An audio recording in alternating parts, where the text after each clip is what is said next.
पहचान है कि वो जब बात करेगा तो मेरा नाम निकलेगा, मेरी बात निकलेगी। कहां गए थे? वो श्री जी की कृपा से परिक्रमा करके आ रहे थे।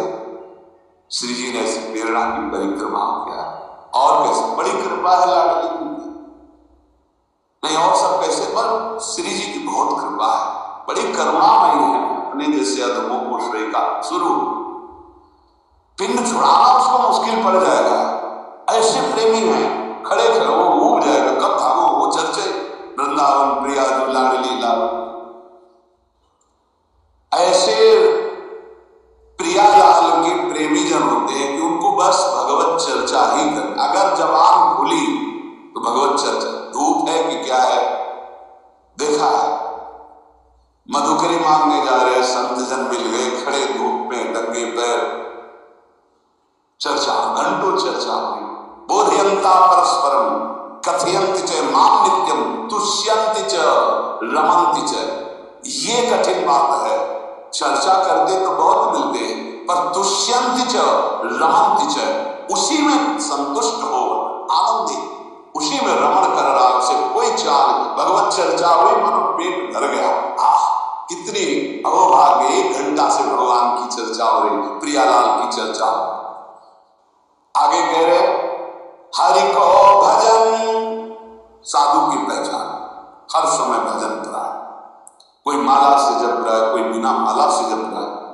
बिना माला से जपने वालों की पहचान होती है, वो गुरु प्रसाद से जागृत होती है। एक दृष्टि में पता चल जाएगा ये बहिर्मुख है या अंतर्मुख होकर नाम जप कर रहा है। जहां एक दृष्टि गई तो पता चल जाता है। अंतर्मुख का एक अलग होता है, वो एक कुछ अलग से रहा, चाहे जितना वो छुपाना चाहे नहीं छुपा सकता। एक दृष्टि में पता चलता है नाम जापक है, अंतर से भी नाम चल रहा है। और चाहे जितना दिखाना चाहे, मान लो ऐसे बाहर, तो अंतर में पता चल जाएगा केवल सामने की बात है, अंतर में इसके नहीं चल रहा है। दोनों बातें भजन करने वालों को अपने आप पता हो जाती है। उपासक, संत, भागवत, महाभागवत, इन सब की पहचान भजन से ही है। कल चर्चा जब विश्राम हो रही थी सुना था, आधे पल के लिए भी त्रिभुवन की राज लक्ष्मी देने पर जो अपने प्रभु का भजन नहीं छोड़ता, सुमिरन नहीं छोड़ता, वो महाभागवत है। तो हरि को भजन ये प्रधान बात है। मुंह खुले तो भगवत चर्चा और मुंह बंद तो नाम चल रहा। दादा श्री या जो गुरु जी ने दिया हो, जो नाम प्रिय राधा राम, ये मान लो, बहुत आनंदित हो जाओगे। मान लो कुछ पैसा नहीं लगना, बहुत बड़े धनी हो जाओगे, बहुत बड़ा लाभ मिल जाएगा। ये सब पुण्य है, रुई का ढेर समझो, एक अपराध बन जाए सब भस्म हो जाएंगे। नाम सोना है, सोना जितना तपेगा उतना ही चमकेगा, नष्ट होने वाली नहीं, अविनाशी वस्तु। कमा लो ये सोना, ये जो सोना है, सोना, ये सोना वास्तविक सोना, इसी सोना में सोवत पांव पसार, पूरी रात निकल जाए, जब नींद ना आवे, मंत्र चले, तब समझो। इसके लिए कभी सर्दी में कंबल नहीं उड़ेगे, इसी बात के अभ्यास के लिए कभी कंबल नहीं। जो नीचे मार्किन पहने वही मार्किन उतार कर ऐसे पैर से फंसा के सर, पूरा शरीर कांप रहा, मंत्राकार, पेट में अन्न नहीं, ऊपर वस्त्र नहीं, गंगा का किनारा, भीषण सर्दी, 1 मिनट नींद नहीं, मंत्राकार, 4 बजे गंगा में गिर गए। ऐसे थोड़ी भागवती वृत्ति बनाई जाती है। ऐसे लगा जाता है जैसे गरीब आदमी ओवर टाइम करके पैसा कमाता है, किसान आदमी रात दिन लगा रहता है। ऐसे कायर पुरुष थोड़ी भजनानंदी होते हैं। ये शरीर को बहुत दुलार करने वाले भजनानंदी नहीं होते। सच्ची मानिए, जितना सुख शरीर को दोगे उतना अध्यात्म सुख से हीन होते चले जाओगे। मारो इस प्रकृति जन्य की अधीनता को तुमने जो स्वीकार कर रखी, हर प्रकृति का वार सीधे सो। यह प्रवचन नहीं करते, जीवन में जो जिए वो बता रहे। किसी आश्रम में ठहरना, ऐसे आश्रम में ठहरना जहां जंगल किसी का जाना नहीं, ऐसे बहुत से आश्रम मिले। जीवन भर प्रकृति से लड़ना रहा, तभी परमात्मा चिंतन का एक सीधे प्रकृति का वारस है। यम ही न व्यथयन्ते ते पुरुषम पुरुषर्षम। काशी के घाटों में जो तपन होती थी दिन भर धूप की, तो रात्रि के 2 बजे तक तपना ही होती थी और 2 बजे उठ के नहा के विश्वनाथ जी जाते। जीवन को एकदम प्रकृति से वार सहने वाला बना ले तो बहुत आनंद आता है। ये सुविधा नरक समझो, सच्ची मांगे आप। हरि भजन में दिखावा कभी नहीं होना चाहिए, नहीं तो सच्चाई का हरि भजन छूट जाएगा। भजन करने वाले उपासक को कभी कीर्ति की चाह मत रखना। हम प्रार्थना करते हैं ये अंतिम वो खाई है जहां से गिरा करके भगवान से विमुख कर दिया जाता है।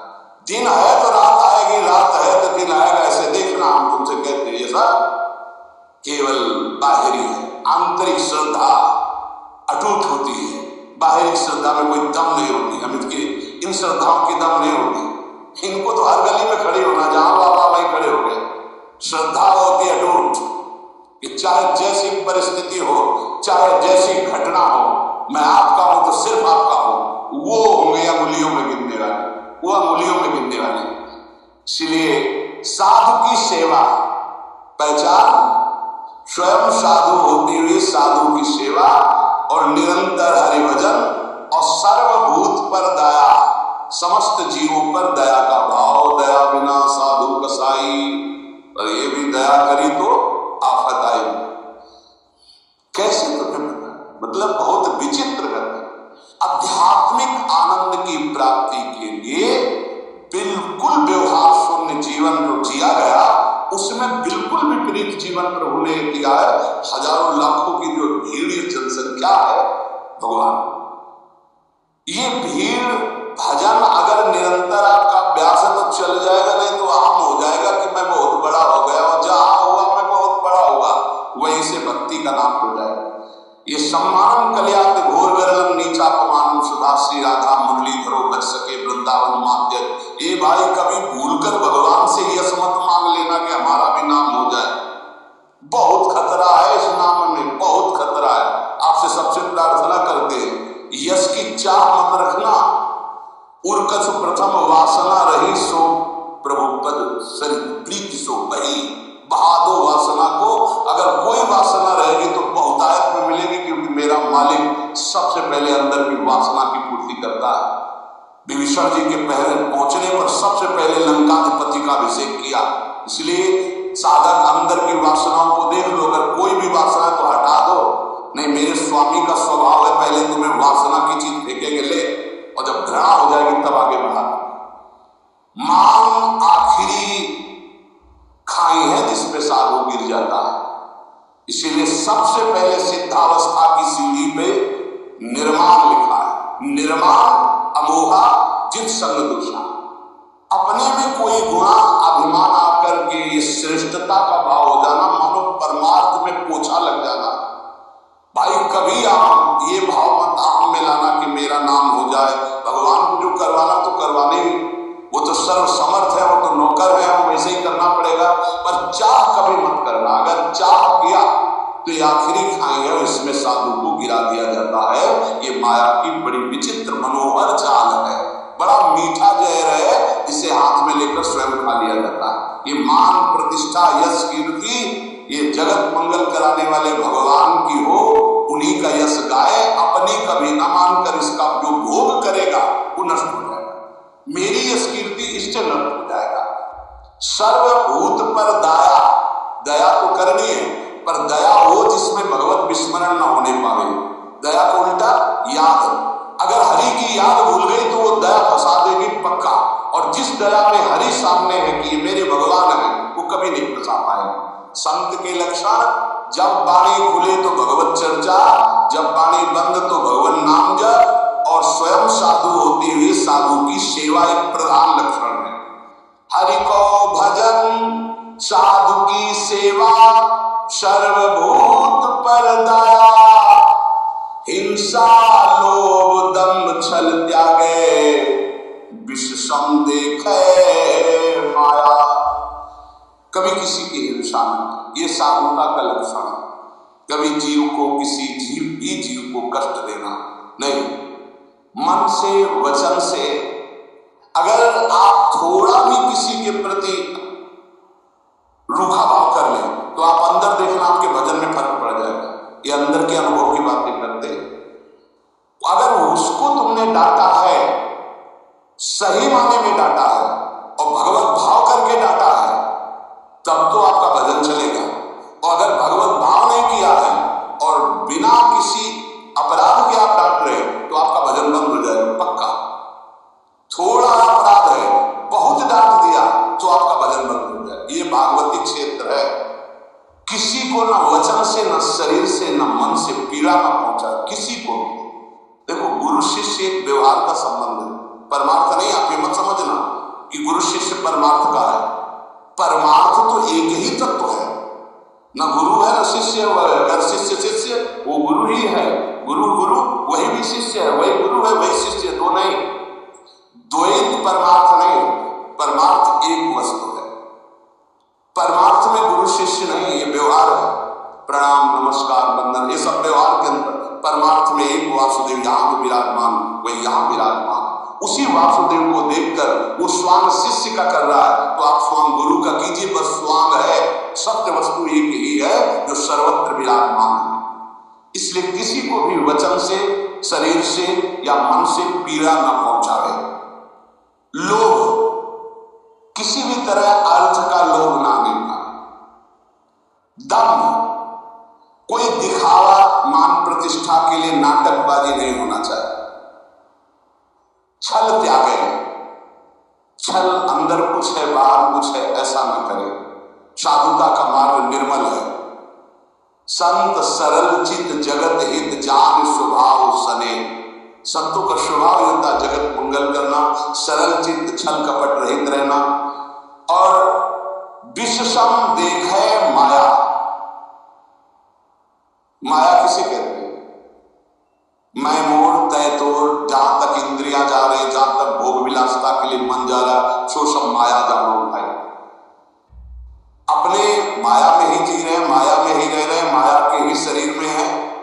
इसे भगवत समर्पित करके, माया की वस्तुएं भगवत प्रसाद करके पाओ। माया की वस्तुएं भगवत समर्पित करके प्रसादी पहनो, बच जाओगे। अगर स्वयं भोक्ता बनोगे अमनिया के तो फिर माया फंसा लेगी। अमनिया ठाकुर जी को प्रसादी याद की, बच जाओगे। ये सिद्धांत है बचने का। एक भी वस्त्र बिना ठाकुर जी को अर्पित किए मत पहनना। एक बूंद पानी बिना अर्पित किए मत पीना। एक भी अन्न का टुकड़ा बिना अर्पित किए न जाए तो आप देख लेना, माया मुक्त हो जाओगे। सहनशील साधु कौन? जो सह जाए अंदर की बात और बाहर की बात। बाहर कोई गाली दे दे, अपमान कर दे, निंदा कर दे, सह। अंदर की बात, काम आ रहा है, क्रोध आ रहा है, लोभ आ रहा है, मोह आ रहा है, चुपचाप सह। इनके सहने से भगवान की प्रसन्नता होती। इनके सहने से भगवत भक्ति बहुत जोर की बढ़ती। सहत सहत बाढ़े भगत करे तनु गुरु हित का। ये नियम बना लो कि मुझे सहना है, सहने से भगवान प्रसन्न होंगे। अपने प्रभु के लिए हर दुख सहना। जब ये बात आ जाती है तो सब कुछ सहन करने में आनंद आता है। भला कष्ट सहने में कहीं आनंद आता है, लेकिन आनंद आता है अपने प्यारे के लिए कष्ट सहने में आनंद आता है। सहनशील। अगर ज्ञान हो जाए तब तो फिर क्या कहना, ज्ञान नहीं तो अपने प्रभु के लिए सहो। ज्ञान में तो सहना ही क्या, स्वप्निक है, बिल्कुल स्वप्निक है। बिल्कुल जैसे जगत आप देख रहे हो, बिल्कुल स्वप्न चल रहा है। ये दीर्घ स्वप्न है, मोह निद्रा में। भक्ति में उसे ऐसे ले लो कि भगवान की लीला हो रही है तो हमें भगवान सहना चाहते हैं, इसलिए गाली दिला रहे हैं, इसलिए निंदा करा रहे, इसलिए अपमान करा रहे, चुपचाप सह जाओ। आशय उदार। आशय उदार होना चाहिए। आशय हमारा सांसारिक नहीं होना चाहिए। आशय क्या है? भगवत प्राप्ति। भगवत प्राप्ति के लिए हमें हर बात सहनी है। धीरज, धैर्यवान। भगवत प्राप्ति अगर आशय नहीं, लक्ष्य नहीं तो आप सह नहीं सकते, पक्का समझ लो। भगवत प्राप्ति के लिए सह सकते। भगवान की बड़ी विचित्र लीला, बड़े बड़े सिद्धों को पिटवाया, पुजवाया, दोनों काम करते हो। पुजवाना भी वाह वाह, पिटवाना भी, ये दोनों काम साथ उनके चलते रहते। अगर ऊपर से कुम्हार पीटता है मटकी को तो अंदर से हाथ दिए रहता है, ऐसे दोनों काम। अब बोलो बूढ़े बाबा माधवदास जी हैं जगन्नाथपुरी में, और उनकी कौन सी परीक्षा बकाया है? साथ ले जाते हैं बाबा, रात्रि में शयन हो जाता है, जगन्नाथ जी का आते हैं, बाबा चलो आज राजा के बगीचे के कटहल में बड़ी खुशबू मार रही, पके कटहल है, तो जय जय आप सुबह हम आदेश करें, हम राजा के पास जाएंगे, भिक्षा मांगेंगे, वो कटहल लाके आपको दे देंगे।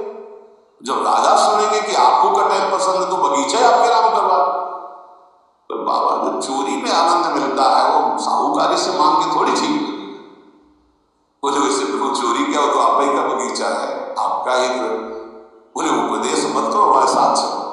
बाबा को ले गए, बाउंड्री फंदवाए, ठाकुर जी झील कर बाउंड्री से नौ किशोरी तो आप चढ़ गए। बाबा आप ऊपर कटहल के पेड़ में वो बहुत पका है, बोले अनीति मत करो जय जय, आप नौ किशोर आप चढ़ो, हम नीचे हैं। बाबा तुम चढ़ो, हम नीचे से बताते रहे। जो ही कटहल एक तोड़कर पका फेंका, वाह वाह बाबा बहुत। अरे बोले जय जय, इतनी जोर से बाबा कह रहे कि चौकीदार सब जान जाएंगे, पिटवा गए आप हमें। कि दूसरा जो फिर बाबा तो दरवाजा खुला, चौकीदार आया, आप तो अंतर ध्यान हो गए, पकड़ के मांगो। रात्रि का समय तो 10-5 घंटा होता, पर जब देखेंगे कौन है तो पता चला कि तो माधवदास बाबा। तो सुबह राजा के सामने पेशगी हुई, राजा तो उतर कर साष्टांग दंडवत हुआ, रे महाराज आप आदेश कर देते तो जितने कटहल लगे सब आपकी कुटिया भिजवा देते, आप ऐसा। बोले आप आदेश कीजिए, आप ऐसा। अरे बोले हम क्या आदेश करो, क्या तुम्हें बताएं। समझाया था कि सुबह राजा के यहाँ से भिक्षा मांग ले, बोले कि ऐसे ज्यादा आनंद आएगा, तो आनंद तो हमें आया महाराज, देखो पूरे डंडा भलेंगे तुम्हारे चौकीदार। मतलब क्या? बोले जगन्नाथ जी साथ थे, ऐसा है। बड़ा अपराध बन, सुबह ही पूरा सब हो जाके जगन्नाथ जी को बड़े बड़े सिद्धों को पिटवाना। अब वो कहीं भोजन मांगने तो नहीं जा रहे, रात दिन भजन में डूबे हुए, अपना थाल अपने पार्षदों से जो भोग में लगा सजवा करके और दिव्य पार्षदों से गायब करवा दिया। माधवदास बाबा के पास, बाबा पा लीजिए प्रसाद आया जगन्नाथ जी, हाँ भी रख दो, फिर हम धो के रख देंगे बाहर से ले। अब प्रगट पार्षदों ने देखा थाल ही गायब, अब पूरी हल्ला मच गया, जगन्नाथ जी का थाल गायब भोग का। जब माधवदास बाबा भजन से उठे, वो प्रसाद पाया और समुद्र से धोकर अपनी झोपड़ी के ऐसे कुटिया कैसे। किसी ने बताया थाल तो वहां धुली मंजी रखी हुई है जगन्नाथ महाराज जी की माधवदास बाबा के पास। वहां गए तो देखा था, बोले ऐसा छोड़। अब ये भी नहीं सोचा कि जब भोग लगता है तो सब पार्षद ऐसे बैठते हैं, पर्दा लगता है, वहां से थाल कौन ले जाएगा। बड़ी पिटाई की माधवदास। माधवदास बाबा इसलिए पिटाई को सुखपूर्वक सह रहे थे कि महाप्रसाद पाया है तो ये भी प्रसाद पा लो। अब थाल लेकर भूखे हैं तो थाल आप भिजवा रहे, आप ला रहे, पिटाई आप कर। इनकी रहस्य को समझना बड़ा कठिन, इसलिए ये कभी ना समझे कि ये गाली देने वाला कोई और, ये पीटने वाला कोई। प्रभु पिटवाते हैं, प्रभु ही पुजवाते हैं, दोनों काम कराते रहते हैं, बैलेंस बराबर बना के चलते हैं। पक्का समझना है। सहनशील, कोई डर रहा होगा कि यार ज्यादा भक्ति करने पे पिटवाएंगे तो पिटवाते नहीं। ये सिद्धों के साथ करते हैं, आपके साथ नहीं खेलेंगे। बच्चों को भारी वजन उठाने को ले दिया जाता है, अपने लोग बच्चे हैं इसलिए चिंता मत करना कि आपकी भी परीक्षा हो। ये सिद्धों के साथ खेलते हैं।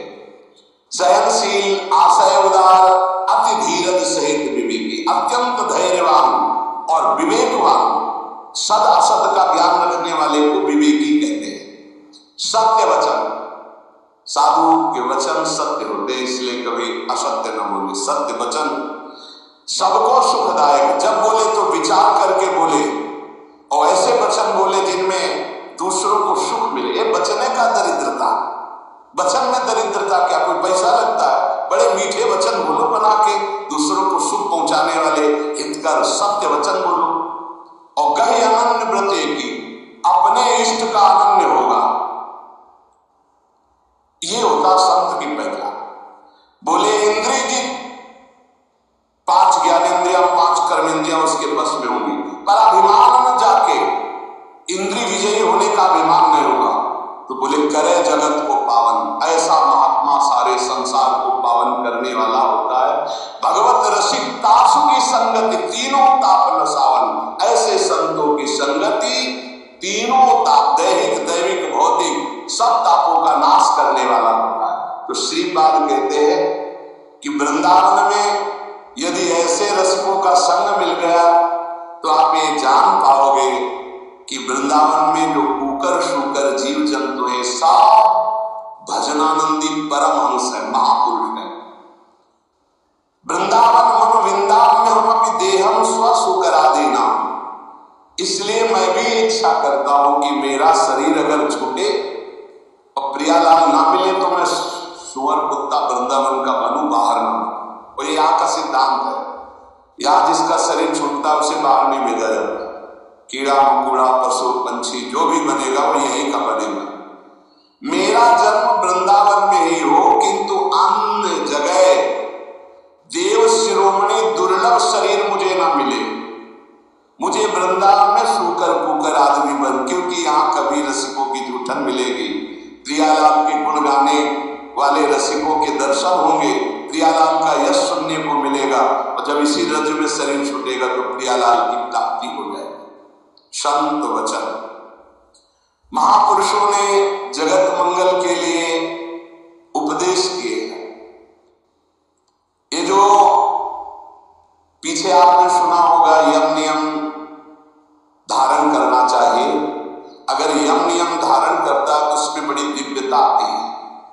यम नियम आसन प्राणायाम प्रत्याहार धारणा ध्यान समाधि यो अष्टांगानि, योग के ये 8 अंग है, 8 अंग है। यम नियम आसन प्राणायाम प्रत्याहार धारणा ध्यान और समाधि ये अष्टांग योग कहलाता है। पर यम नियम हर उपासक के जीवन में होना चाहिए, चाहे जिस मार्ग का हो। ये यम नियम सब संप्रदाय सब उपासकों के जीवन में होते हैं। क्या यम ये 5 होते हैं, अहिंसा सत्य आस्तेय ब्रह्मचर्य परिग्रह यमा।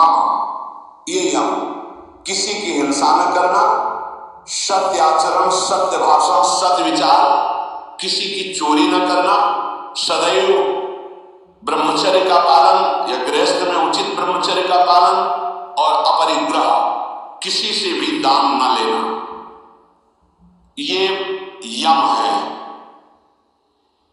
अगर यम का पालन किया जाए, अपरिग्रह स्थैर्य जन्म कथंत संबोधा, अगर किसी से जिंदगी भर कोई दान न ले, यम का और नियम का पालन करे, तो उसे कई जन्मों की स्मृति प्राप्त हो जाएगी। जैसे इसमें ब्रह्मचर्य अपरिग्रह आस्ते चोरी न करना सत्य बोलना किसी की हिंसा न करना, ये 5 यम हैं। इनमें अपरिग्रह, जो इन 4 यमों का पालन करते हुए 5वां अपरिग्रह, कभी किसी का दान न ले, आकाश वृत्ति से प्राप्त हुई भिक्षा या माधुकरी वृत्ति से प्राप्त हुई भिक्षा को कभी दान नहीं कहते। जो किसी से हाथ फैला के लिया जाता है उसे दान कहते हैं। आकाश वृत्ति से जो हमें भगवान बैठे बैठे दे दे, अजगर वृत्ति ये माधुकरी वृत्ति संतों के लिए रखी गई। और गृहस्थ में तो दान लेने का कोई सवाल ही नहीं, धर्म पूर्वक कमाओ और दूसरों की सेवा करना वो बात है। लेकिन तीर्थयाटन या कहीं भी जाकर कई बार मना किया है, आप गृहस्थ हो, अपनी मेहनत की कमाई का खाओ, भले आप चना चबेना से समय काटो, लेकिन किसी की हलवा पूड़ी दी हुई मत खाओ, क्योंकि आपके पुण्य बच जाएंगे। कितनी बड़ी बात है। यही यम का पालन कर रहे थे भीष्म पितामह। ब्रह्मचर्य, सत्यवादी और अहिंसा। अहिंसा का तात्पर्य बहुत सूक्ष्म होता है। जो धर्म विरुद्ध आचरण करने वालों को धर्म युक्त दंड देता है वो हिंसा नहीं मानी जाती। अहिंसा का मतलब यही नहीं कि केवल अधर्मी पुरुष है पापाचरण कर रहा, आपका राजकीय पद